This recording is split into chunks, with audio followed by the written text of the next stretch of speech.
بسم اللہ الرحمن الرحیم۔ السلام علیکم ورحمۃ اللہ وبرکاتہ۔ مومن ہمیشہ معاف کرنے کے لیے مواقع ڈھونڈتا ہے، جبکہ منافق ہمیشہ عیب ڈھونڈتا ہے۔ حق کے راستے میں سب سے بڑی سختی یہ آتی ہے کہ انسان تنہا رہ جاتا ہے۔ کچھ ایسے بن جاؤ کہ تمہیں دیکھنے والے تمہاری تربیت کرنے والے کے حق میں دعائیں کریں۔ نفرت ایک ایسا مردہ ہے جسے لوگ اپنے دلوں میں رکھ کر دلوں کو قبرستان بنا دیتے ہیں۔ جو دل دنیا کا ٹھکانہ بن جاتا ہے، آخرت وہاں سے کوچ کر جاتی ہے۔ نبی کریم صلی اللہ علیہ وآلہ وسلم نے ارشاد فرمایا، حیا کے 10 حصے ہیں، 9 حصے عورتوں میں ہیں اور 1 حصہ مردوں میں ہے۔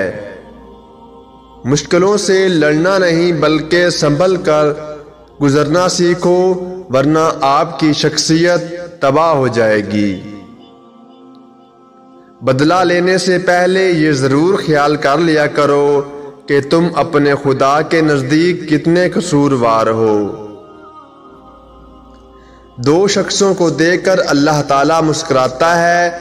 رسول اللہ صلی اللہ علیہ وآلہ وسلم نے فرمایا، ایک وہ ہے کہ جو سرد رات میں اپنے بستر اور لحاف سے اٹھ کر وضو کرتا ہے اور نماز پڑھتا ہے تو اللہ تعالیٰ فرشتوں سے پوچھتا ہے، میرے بندے کو یہ تکلیف برداشت کرنے پر کس چیز نے ابھارا ہے؟ فرشتے جواب دیتے ہیں کہ تیری رحمت کا امیدوار ہے اور تیرے عذاب سے ڈرتا ہے۔ اللہ تعالیٰ فرشتوں سے فرماتا ہے، گواہ ہو جاؤ، اس کی امیدیں پوری کر دی ہیں۔ حضرت ابو ہریرہ رضی اللہ تعالیٰ عنہ سے روایت ہے کہ ہم رسول اللہ صلی اللہ علیہ وآلہ وسلم کے ساتھ تھے، اتنے میں ایک دھماکہ کی آواز آئی۔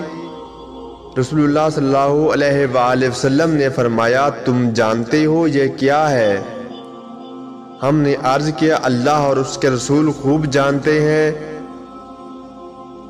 رسول اللہ صلی اللہ علیہ وآلہ وسلم نے فرمایا، ایک پتھر ہے جو جہنم میں پھینکا گیا تھا 70 برس پہلے، اب اس کی تہہ میں پہنچا ہے۔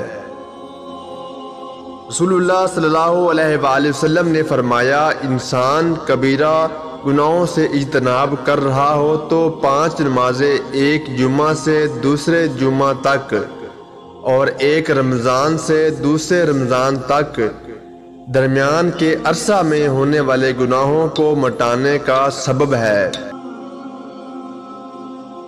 بارگاہ رب العزت میں دعا گو ہوں، اللہ پاک آپ کو اپنی رحمتوں اور برکتوں سے مالا مال کرے، رزق میں خیر و برکت عطا فرمائے اور ہمیشہ اپنی حفظ و امان میں رکھے، آمین۔